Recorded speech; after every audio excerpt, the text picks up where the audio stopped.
അപ്പോൾ ഷാഫിയുമായിട്ടൊക്കെ ഞാൻ സംസാരിക്കാറുണ്ട് നല്ലത്, but never with this girl മോഹിനിയായിട്ട് ഞാൻ പിന്നെ കോൺടാക്ട് ഉണ്ടായിട്ടില്ല. ഇല്ല.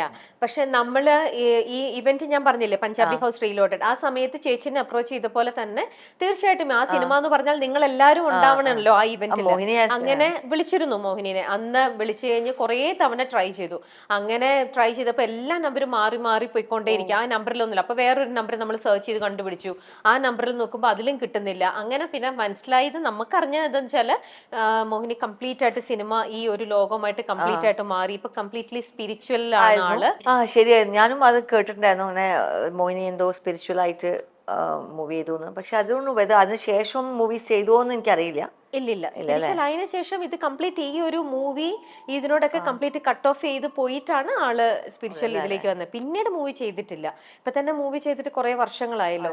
ഏതൊരു ഗസ്റ്റ് അപ്പിയറൻസ് ആയിട്ട് കളക്ടർ എന്ന് പറഞ്ഞൊരു മൂവി, അതും കുറച്ച് ഇയേഴ്സ് മുന്നെയാണ്. അതിലെന്തോ ഒരു ഗസ്റ്റ് അപ്പിയറൻസ് എന്തോ ചെയ്തിട്ടേ ഉള്ളൂ. അപ്പം ചേച്ചിക്കും ഇപ്പൊ അങ്ങനെ കണക്ഷൻ ഒന്നും ഇല്ല അല്ലേ?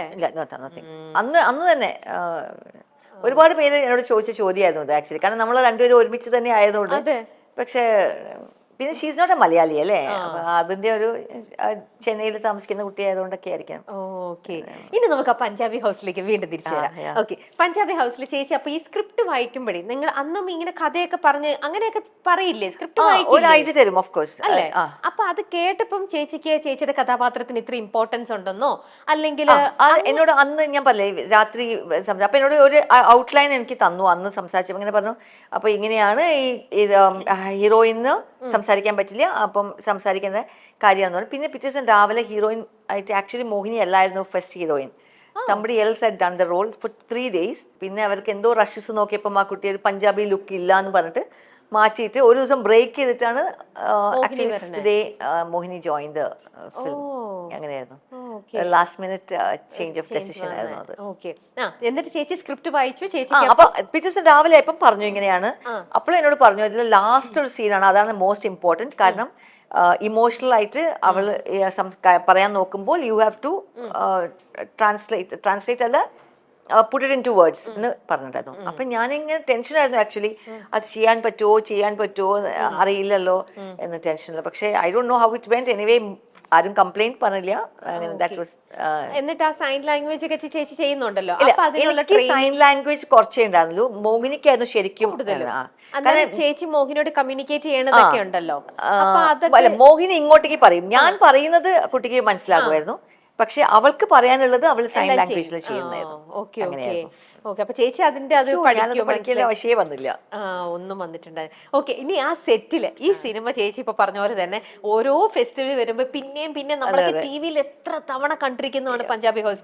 ഇപ്പോഴും നമ്മുടെ ടി വിയിൽ കണ്ടാൽ നമ്മൾ ഇങ്ങനെ ആദ്യം കാണുന്ന പോലെ നമ്മളിരുന്ന് കണ്ട് നമ്മളിരുന്ന് ചിരിച്ചുകൊണ്ടേയിരിക്കും. അടുത്ത വരാൻ പോകുന്ന കമന്റ് എന്താന്ന് നമുക്കറിയാം, ആ ഡയലോഗ്സ് എന്താണെന്നറിയാം. ബട്ട് സ്റ്റിൽ നമ്മൾ അതിങ്ങനെ എൻജോയ് ചെയ്തോണ്ടിരിക്കും. അപ്പോ ഇതിന്റെ ഭാഗമായിട്ട് ഷൂട്ടിംഗ് ലൊക്കേഷനിലുണ്ടായിരുന്നപ്പോ നിങ്ങളുടെ ആ ഒരു അന്നത്തെ ഫെസ്റ്റിവൽ സമയത്ത് കാണിക്കുന്ന ആ സിനിമ ഷൂട്ടിങ് ഒരു ഫെസ്റ്റിവൽ ആയിരുന്നു സത്യം പറയുകയാണെങ്കിൽ. കാരണം എല്ലാ ആർട്ടിസ്റ്റും എല്ലാ ദിവസവും ഉണ്ട്. എല്ലാവരും ആ പന്തൽ ബേസ് ചെയ്തിട്ടാണല്ലോ കഥകൾ. എല്ലാവരും എല്ലാ ദിവസവും ഉണ്ട്. പിന്നെ ഉള്ളവർ മുഴുവനും ഭയങ്കര തമാശ പറയുന്ന ആൾക്കാരാണ്. റാഫി മെക്കാറ്റന്റെ സ്ക്രിപ്റ്റിന് ഉപരിയായിട്ട് ഇവര് 4 പേരും, ഇന്ദ്രൻ ചേട്ടനും അശോകൻ ചേട്ടനും കൊച്ചിൻ ഹനീഫ സാറും ദിലീപും കൂടെയും ഒരുപാട് ഇംപ്രൂവൈസ് ചെയ്തിട്ട് എനിക്കൊന്ന് ഈ 4 പേരും അവർ 2 പേരും കൂടെ ഇംപ്രൂവൈസ് ചെയ്തിട്ടാണ് ഇതൊരു പെർഫെക്റ്റ് മൂവി ആയിട്ട് അന്ന് വന്നത്. പലപ്പോഴും ചിലപ്പോൾ പെട്ടെന്നായിരിക്കും എന്തെങ്കിലും പറയുമ്പോൾ നമ്മൾ ഷോർട്ടിൽ ചിരിച്ചു പോകും, എന്നിട്ട് കട്ട് ചെയ്തിട്ട് വീണ്ടും എടുക്കേണ്ടി വന്നത്. കാരണം അവർ അപ്പപ്പോൾ ലാസ്റ്റ് മിനിറ്റ് എന്തെങ്കിലുമൊക്കെ ഇടുമായിരുന്നു. നല്ല പിന്നെ കോമഡി ആയിട്ട് പോകുന്നോണ്ട് എന്തെങ്കിലും നമ്മൾ സജസ്റ്റ് ചെയ്താലും അത് ആക്സെപ്റ്റ് ചെയ്യുന്ന ഡയറക്ടേഴ്സ് ആയിരുന്നു. അതൊക്കെ നല്ലതായിരുന്നു. ഓക്കെ, ഇത്രയും മനോഹരമായിട്ട് ചേച്ചി ചെയ്തു വെച്ച ക്യാരക്ടർ ഇന്നും എല്ലാവരുടെ ഭാഗത്തുനിന്ന് അപ്രീസിയേഷൻ കിട്ടുന്ന ഒരു ക്യാരക്ടർ. ഇത് ഇത്രയും ഡെപ്തിൽ ചേച്ചീനെ ഒന്ന് ഫീൽ ചെയ്യിപ്പിച്ചിട്ടുണ്ടാവും, അല്ലെ ചേച്ചീനെ ശരിക്കും ടച്ച് ചെയ്തിട്ടുണ്ടാവുന്ന വേറൊരു ക്യാരക്ടർ എന്ന് ചോദിച്ചാൽ അത് ഏതായിരിക്കും? അങ്ങനെ ഞാൻ പറയുകയാണെങ്കിൽ അത്രയ്ക്കൊന്നും ഓടാത്ത ചില സിനിമകളായിരിക്കും ചെയ്തിട്ടുണ്ടാവുക. അതുകൊണ്ട് എനിക്ക് എടുത്തു പറയുന്നത് പ്രത്യേകിച്ച് if I say one movies name, വേറൊരു 4-5 മൂവീസ് അവരെ ചിലപ്പം ഹേർട്ട് ചെയ്യും അത്, കാരണം ഞാൻ എന്തുകൊണ്ട് അതിന് ഇമ്പോർട്ടൻസ് കൊടുത്തില്ല. സോ ഐ ഡോണ്ട്, അത് ഞാൻ പറയുന്നത് ശരിയല്ല. കാരണം എനിക്ക് ഡിയർ ആയിരിക്കും, പക്ഷെ ആ സ്ക്രിപ്റ്റ് എഴുതിയ ആൾക്കും ആ ഡയറക്ടേഴ്സിനും അവർക്ക് അത് ഭയങ്കര ഇമ്പോർട്ടന്റ് ആയിരിക്കും. എനിക്ക് തന്നപ്പോ എനിക്ക് ചേച്ചി ഇതൊരു സൂപ്പർ ക്യാരക്ടറാന്ന് പറഞ്ഞിട്ട് എനിക്ക് തന്ന സാധനം ഞാൻ വാല്യൂ ചെയ്തില്ല എന്ന് അവർ വിചാരിക്കാൻ പാടില്ല. സോ ഐ തിങ്ക് അത് ഞാൻ പറയുന്നില്ല. ഓക്കെ, ചേച്ചി ഭയങ്കര എപ്പോഴും മോഡേൺ ഔട്ട്ഫിറ്റ്സ് ഇടാനാണോ ചേച്ചിക്ക് പേഴ്സണലി താല്പര്യം? ഞാനും എന്റെ മോളും ഒരേ ഡ്രസ്സിൽ അഡ്ജസ്റ്റ് ചെയ്ത് പോവാറുണ്ട്. മിനിമലിസം മറക്കരുത്. അപ്പം ഞാൻ ആക്ച്വലി സാരീസ് അല്ലാതെ ഇപ്പൊ പിന്നെയും കുറച്ചൊക്കെ ഞാൻ കുറച്ചും കൂടെ കോൺഷ്യസ് ആണ്. ഞാൻ എന്താ വാങ്ങിക്കുന്നത്, ചിലപ്പോൾ കുർത്തീസ് ഒന്നും അവൾക്ക് അത്രയ്ക്ക് താല്പര്യമില്ല.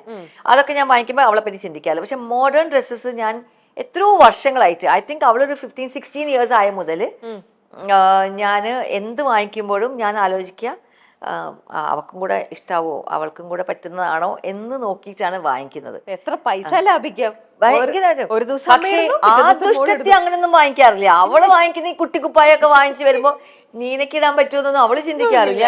അങ്ങനത്തെ ചിന്തകളൊന്നും അവക്കില്ല. എനിക്ക് ആ ചിന്തകളൊക്കെ ഉണ്ട്. അങ്ങനെ ഞാൻ എപ്പോഴും വാങ്ങിക്കുമ്പോൾ ഞാൻ ഇങ്ങനെ വിചാരിക്കും അവൾക്ക് ഇഷ്ടമായിരിക്കും. ഞാൻ ഈവൻ ഫുട്വെയർ വാങ്ങിക്കുമ്പോ പോലും ഞാൻ ആലോചിക്കും അവൾക്കൊരു ഇച്ചിരി നെക്സ്റ്റ് സൈസിലേക്ക് പോകണം. അപ്പൊ ഞാൻ ഒരുവിധം നിവർത്തിയുണ്ടെങ്കിൽ ഞാൻ അവൾക്ക് പറ്റുന്ന സൈസില് അപ്പൊ ഇന്ന് ഇട്ടോണ്ട് വന്നിരിക്കുന്ന ഷൂസും ഡ്രസ്സും അവൾക്ക് കുറെയൊക്കെ അവളുടെ സ്വന്തം കാര്യത്തിനൊക്കെ നിക്കാനൊക്കെ ആയല്ലോ. അതുകൊണ്ട് ഇന്ന് ഞാൻ വാങ്ങിച്ചത് ആക്ച്വലി ഞാൻ നോക്കിയിട്ടില്ല. ഇല്ല, ഇത് ഇന്നിട്ടത് ഞങ്ങൾ നോക്കിയില്ല. പക്ഷെ അല്ലെങ്കിൽ മിക്കവരും അവളുടെ ടൈപ്പ് അല്ല actually. I don't think she will wear this. Okay, പൊതുവേ ചേച്ചിക്ക് മോഡേൺ ഡ്രസ് ഇടാനാണ് കൂടുതൽ ഇഷ്ടം. ഐ ആം കംഫർട്ടബിൾ ആണ്. ജീൻസും ഫ്രോക്സും ഒക്കെ ആയിട്ട് ഐ ആം വെരി കംഫർട്ടബിൾ. കാരണം see you don't have to bother what accessory you. ഇപ്പൊ കുർത്തീസ് ഇടുകയാണെങ്കിൽ ഇപ്പൊ രമ്യനെ കണ്ടു എന്ത് ഭംഗിയായിട്ട് രമ്യ നല്ലൊരു മാലയൊക്കെ ഇട്ട് വന്നു. അതിനെ പറ്റിയ ആക്സസറീസ്, എന്താണ് കമ്മല്, മാല, അല്ലെങ്കിൽ മോതിരം. See, you wear a jeans, you wear a shirt or a top on that. ഒരു കമ്മലിട്ട് അത് സ്റ്റഡ് പോലത്തെ സാധനമാണെങ്കിലും it doesn't matter. പിന്നെ if you want to dress up your jeans, നമ്മൾ അതിന് പറ്റിയൊരു ചെയിൻസ് ഒക്കെ എന്തെങ്കിലും മാലയൊക്കെ ഇടാം എന്നല്ലാതെ, നെക്ക് വെയർ എന്തെങ്കിലും ചെയ്യാം എന്നല്ലാതെ, basically it's easier. Get ready, go. പെട്ടെന്ന് ക്യാരി ചെയ്ത് പോവാനൊക്കെ. പക്ഷെ ചേച്ചി ഫസ്റ്റ് സിനിമയിൽ അഭിനയിച്ചതൊന്നും ഓർക്കുന്നുണ്ടോ? ചേച്ചിയുടെ ആ ഒരു ക്യാരക്ടർ മോഡേൺ ഡ്രസ്സാണ് ആ ക്യാരക്ടർ ഇടുന്നതെന്ന് അറിഞ്ഞത് കൊണ്ട് മാത്രമാണ് അന്ന് ആ സിനിമയിൽ നീനാക്കുറുപ്പ് അറിയാം. അതൊക്കെ അറിഞ്ഞു. സത്യം. അതിന് മുമ്പ് എനിക്ക് വേറെ ഇതൊരു ഫിലിം വന്നിട്ടുണ്ടായിരുന്നു. അപ്പൊ അതിൽ ഞാനൊരു ധാവണിയും പാവാടിയും ബ്ലൗസും ധാവണിയും ഒക്കെ ഇടുന്ന ക്യാരക്ടറായിരുന്നു.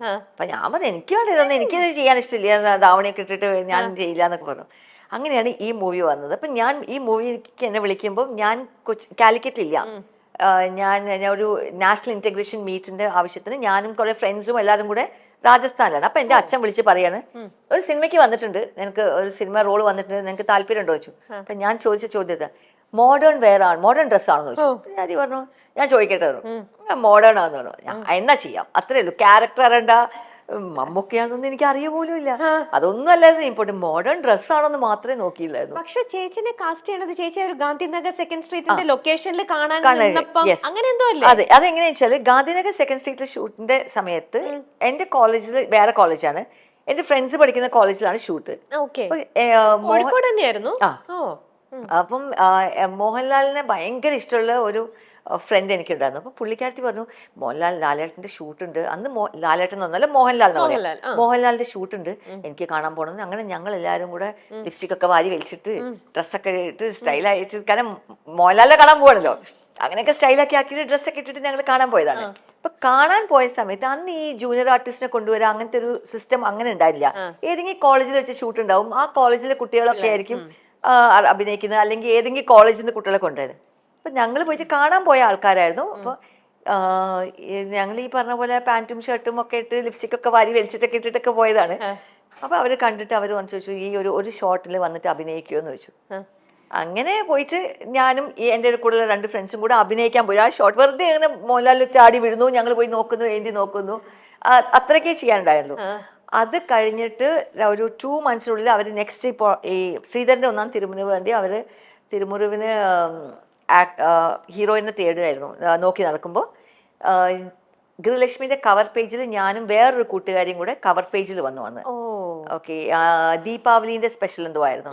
ഞങ്ങൾ ആ നോർത്ത് ഇന്ത്യൻ ഡ്രസ്സ് ലാച്ച പോലത്തെ സാധനം ഇട്ടിട്ട് കവർ പേജ് വന്നു. അപ്പൊ ഇവര് ഈ പെണ്ണിനെല്ലാം അന്ന് നമ്മൾ അവിടെ വെച്ചിട്ട് കണ്ടതെന്ന് ഓർത്തിട്ട് അവർ പോയിട്ട് കോളേജിലൊക്കെ അന്വേഷിച്ച് എന്റെ അച്ഛൻ്റെ അടുത്ത് എത്തുകയാണ് ചെയ്തത്. അങ്ങനെ ചോദിച്ചത്. അപ്പൊ ചേച്ചിക്ക് ഒരു സിനിമ മോഹമോ സിനിമ നോട്ട് അറ്റ് ഓൾ ഒട്ടും ഉണ്ടായിരുന്നില്ല?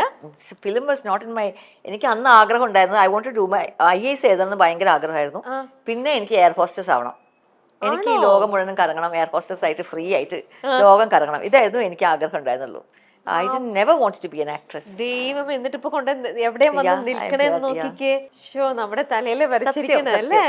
അപ്പം അച്ഛനും അമ്മയ്ക്കും ഒക്കെ ഇഷ്ടമായിരുന്നു. ഫസ്റ്റ് ഫിലിം കഴിഞ്ഞിട്ടും ഞാൻ ഓൾമോസ്റ്റ് 5 years പിന്നെ അഭിനയിച്ചിട്ടില്ലായിരുന്നു. 87 മുതൽ 92 വരെ ഐ ഡി നോട്ട് ആക്ട്. 92-ല് ഇതുപോലെ ഞാനിപ്പോ ആഡ്സ് ചെയ്യായിരുന്നു, ചെറിയ ചെറിയ കമേഴ്ഷ്യൽസ് ഒക്കെ ചെയ്യാറുണ്ടായിരുന്നു. ആ സമയത്ത് 92-ലായപ്പം പെട്ടെന്ന് ഒരു ആഡ് ചെയ്യുന്ന ഒരു ഫോട്ടോഗ്രാഫർ ക്യാമറമാൻ എന്നോട് പറഞ്ഞു, ഒരു സീരിയലിന്റെ ഷൂട്ട് നടക്കുന്നുണ്ട്, മധുമോഹന്റെ സീരിയലിന്റെ ഷൂട്ട് നടക്കുന്നുണ്ട്, അതിലൊരു റോളുണ്ട്, പെട്ടെന്ന് വന്ന് അഭിനയിക്കാൻ പറ്റുമോ? ഞാൻ പറഞ്ഞു എനിക്ക് പറ്റില്ല, രാവിലെ ഒരു 10 മണിക്കാണ് പറഞ്ഞത്. ഞാൻ പറഞ്ഞു ഞാൻ ആലോചിക്കട്ടെ എന്ന് പറഞ്ഞു. ആലോചിക്കാൻ പറഞ്ഞു 12 മണി. അപ്പൊ എന്നോട് പറഞ്ഞു 12 മണിക്കുള്ളിൽ പറയണം, കാരണം ഇന്ന് ഷൂട്ട് തുടങ്ങാനുള്ളത്. ഞാൻ പറഞ്ഞു ഓക്കെ, ഞാൻ 12 മണിക്ക് മുമ്പേ തൊട്ട് മുമ്പേ വിളിച്ചാൽ മതി. സോ അപ്പോഴത്തേക്കും ഞാൻ ഓക്കെ, ഞാൻ പോയി ചെയ്യാമെന്ന് വിചാരിക്കുന്നു. 12 o'clock I went to the location. 1:30 I am starting my shoot. അങ്ങനെ പെട്ടെന്നുള്ള ഒരു ഡെസിഷൻ ആയിരുന്നു സീരിയലിലേക്ക് അഭിനയിക്കാൻ വന്നത്. അങ്ങനെ സീരിയൽ കുറെ കാലം I was comfortable doing serials കുറെ കാലം ചെയ്തു. അതിന്റെ ഇടയിലാണ് പഞ്ചാബി ഹൗസും വേറെ കുറച്ച് ചെറിയ ചെറിയ മൂവീസും ചെയ്തത്. പിന്നെ ചേച്ചിയുടെ ആ മോഹങ്ങൾ IAS-ഉം ഇതും അതൊക്കെ പിന്നെ പോയി. ഇതിന്റെ ആ ഒരു ഹരം അറിഞ്ഞു കഴിഞ്ഞപ്പോ മുതല് ഇതിലേക്ക് അതല്ല, പഠിത്തം കഴിഞ്ഞിട്ട് പിന്നെ നമ്മൾ വീണ്ടും പഠിക്കാൻ വേണ്ടി പോകുമ്പോഴത്തേക്ക് നമുക്ക് ബുദ്ധിമുട്ടാണ്. അപ്പൊ പഠിച്ചുകൊണ്ടിരിക്കുമ്പോ നമുക്ക് ആഗ്രഹം ഉണ്ടാവും, അത് ചെയ്യണം ഇത് ചെയ്യണം എന്നൊക്കെ. പക്ഷെ ഗ്രാജുവേഷൻ കഴിഞ്ഞ പിന്നെ I was not very keen on studying for IAS. അങ്ങനെ അത് വിട്ടു. അപ്പം ഇങ്ങനെ ഒരു അഭിനയം പാഷനേ ആയിരുന്നില്ല, അഭിനയിക്കണമെന്നോ അല്ലെങ്കിൽ ഒരാൾ അങ്ങനെ ഒരു ഉള്ളിലെങ്കിലും അങ്ങനെ ഒരു ആഗ്രഹം ഉള്ളപ്പോഴല്ലേ നമ്മള് സ്ക്രീനിൽ മറ്റുള്ളവർ അഭിനയിക്കുന്ന കാണുമ്പോൾ നമ്മളൊക്കെ ഒന്ന് അഭിനയിച്ച് നോക്കാട്ടെ, നമ്മൾ അങ്ങനെയൊക്കെ ചെയ്യും. ചേച്ചിക്ക് ഇങ്ങനത്തെ ഒരു ഇതും ഇല്ലാണ്ട് ചേച്ചി പോയി നേരെ വന്നു പോയി ചെയ്യുന്നു. ഇൻഫാക്ട് ഞാൻ ശ്രീധരന്റെ 1-ാം തിരുമുറി ചെയ്ത സമയത്ത് പോലും എനിക്ക് അതിന്റെ സിനിമ കണ്ടപ്പോഴും ഇനി അഭിനയിക്കണം എന്ന് ആഗ്രഹം ഉണ്ടായിട്ടില്ല. പക്ഷെ ഞാൻ സീരിയൽ ചെയ്യാൻ തുടങ്ങിയ സമയത്ത് അന്ന് സീരിയൽ അഭിനയിച്ചുകൊണ്ടിരിക്കുമ്പോൾ തന്നെ അതിന്റെ ടെലികാസ്റ്റ് വീക്ക്ലി വൺസ് ആയിരുന്നു ടെലികാസ്റ്റ്. അപ്പൊ സീരിയലിന്റെ ഷൂട്ട് കഴിയുന്നതിന് മുമ്പേ തന്നെ 1-2 എപ്പിസോഡൊക്കെ വന്നിട്ടുണ്ടാവും. അപ്പം അങ്ങനെ സീരിയലിന്റെ ഷൂട്ടിന്റെ ഫീഡ്ബാക്ക് കിട്ടുമല്ലോ നമുക്ക്. അന്ന് ഈ പറഞ്ഞ നാനാ ചിത്രഭൂമി എന്ന് പറഞ്ഞ മാഗസിൻസ് ഒക്കെ ഉണ്ടായിരുന്നു. അതിലിങ്ങനെ വന്നു നീന കുറുപ്പിന്റെ സമന്വയമല്ല, എന്തോ ഒരു വാക്കുണ്ടായിരുന്നു, തന്മയത്വമുള്ള അഭിനയം കൊള്ളാം എന്നൊക്കെ പറഞ്ഞിട്ട് ഒരു മാത്തുക്കുട്ടി പിന്നെ ഒരു TP ഉഷയോ, ഈ 2 പേരായിരുന്നു അന്നത്തെ മാഗസിൻസിൽ ലാസ്റ്റ് ഒരു പേജിൽ മറ്റേ അവരെ കമന്റ്സ് ഉണ്ടാവും. അപ്പൊ അത് കേട്ടപ്പോഴാണ് സത്യം പറഞ്ഞാൽ എനിക്ക് ഒരു നല്ല feel. Okay, somebody is commenting. ഈ നാടകം അഭിനയിക്കുന്ന ആൾക്കാർ പറയല്ലോ, അവർക്ക് ഏറ്റവും വലിയ ഹൈ കിട്ടുന്നത് ആ പ്രേക്ഷകർ അപ്പൊ കൊടുക്കുന്ന കമന്റ്സ് ആണ്, ലൈവായിട്ട് കിട്ടുന്നത്. അപ്പൊ ആ ഒരു കമന്റ്സിലാണ് സത്യം പറഞ്ഞാൽ ഇനി നല്ല അഭിനയിക്കാം. പിന്നെ വേറെ പണിയൊന്നും അറിയൂലായിരുന്നു. ഗ്രാജുവേഷൻ കഴിഞ്ഞ് പിന്നെ വേറെ ഒന്നും ചെയ്തില്ല. ഞാൻ MA ചെയ്തു, പക്ഷെ I didn't complete the course. Just 2-year course ചെയ്തു, പക്ഷെ എക്സാം കംപ്ലീറ്റ് ചെയ്തില്ല. സോ അതുകൊണ്ട് പിന്നെ വേറെ ഒന്നിനും കാര്യമായിട്ട് വേറെ പണിയൊന്നും അറിയില്ലായിരുന്നു. ഓക്കെ. അപ്പൊ ഈ ഫസ്റ്റ് സീൻ ഷൂട്ട് ചെയ്യുന്ന സമയത്തൊക്കെ അപ്പം കുറെ ബ്ലണ്ടേഴ്സ് വരിക, തെറ്റിക്കുക, കുറെ റീടേക്സ് പോവുക, അങ്ങനെയൊക്കെ വന്നിട്ടുണ്ടോ? മെയിൻലി എന്താണെന്ന് വെച്ചാല് അതിലൊരു ക്യാരക്ടർ, ശ്രീധരന്റെ 1-ാം തിരുമുറിയിലെ ക്യാരക്ടർ ഒരു ഭയങ്കര ഒരു എന്താ പറയാ ഒരു മൂഷേട്ട സാധനമായിരുന്നു. അതുകൊണ്ട് വലിയ നമുക്ക് കുറെ ടേക്സ് ഒന്നും പോകേണ്ട ആവശ്യമില്ല. പക്ഷേ എനിക്കിപ്പോഴും ഓർമ്മയുണ്ട്, ശ്രീനിയേട്ടൻ്റെ കൂടെ ഒരു സീനിൽ ശ്രീനിയേട്ടൻ പറയുന്നത് കോമഡി ആയിട്ടാണ് പറയുന്നത്. പുള്ളി സീരിയസ് ആയി പറയുന്നത്, പക്ഷെ അത് കോമഡി ആയിട്ടാണ് അത്. എനിക്ക് തോന്നുന്നു ഒരു 15 പ്രാവശ്യം ചിരിച്ചുകൊണ്ടിരുന്നു. ഞാൻ ടേക്ക് പോകാൻ പറ്റില്ല. അവസാനം എന്നോട് സത്യേട്ടൻ പറഞ്ഞു, നീന പോയിട്ട് കുറച്ചു നേരം റെസ്റ്റ് എടുക്കൂ, എന്നിട്ട് തിരിച്ചു വന്നിട്ട് എടുക്കാം പറഞ്ഞു. എന്നിട്ട് അപ്പോൾ ആ സമയത്ത് എന്നോട് അസോസിയേറ്റ് ഡയറക്ടർ പറഞ്ഞു, സത്യനന്ദിക്കാട് ഭയങ്കര ദേഷ്യം പിടിക്കുന്ന മനുഷ്യനാണ്, നീ ഇങ്ങനെ ചിരിച്ചുകൊണ്ടിരുന്നാലും ഭയങ്കര പ്രശ്നമാവും, അതുകൊണ്ട് വേഗം പോയിട്ട് അഭിനയിച്ചു, മേധാവിക്ക് അഭിനയിച്ചോ, അല്ലെങ്കിൽ പുള്ളിക്ക് ചൂടാവും. അപ്പൊ എനിക്ക് പേടിയായിരുന്നു, എന്നെ ചീത്ത പറയുമോ, സെറ്റിൽ ഇത്രയും ആൾക്കാരുടെ മുമ്പിൽ ചീത്ത പറയുമോ എന്ന് പേടിച്ചിട്ട് ചിരിക്കാതെ ഇപ്പോഴും ഞാൻ ചെയ്യും അത്. എനിക്ക് ചിരി വല്ലാതെ വന്നാൽ ഞാൻ എന്നെ പിടിച്ച് കുറെ നുള്ളും, ഭയങ്കരമായിട്ട് നുള്ളി വേദനിക്കും. അപ്പൊ ആ വേദനയിൽ നമ്മൾ ചിരി വരാതെ നിൽക്കും.